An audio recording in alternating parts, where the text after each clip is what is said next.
మిగతా బంధాలు మీతో చివరి వరకు కలిసి నడవకపోయినా ఈ ఇంట్లో పృథ్వీ మీకు దొరికిన అసలైన సోదరుడు. ఎత్తు పల్లాలు అన్నింటిలో మీరిద్దరూ ఒకరితో ఒకరు,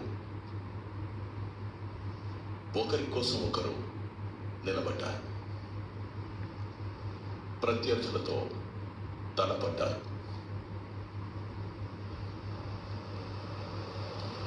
గ్రూప్ గేమ్ అని మీ ఆటని వేలెత్తి చూపించినప్పుడు మీ మనసు అందుకు ఒప్పుకోలేదు. ఎందుకంటే మీరు గ్రూప్ కోసం, మీ స్నేహం కోసం ఆడారు. కానీ మీ ఆట పూర్తిగా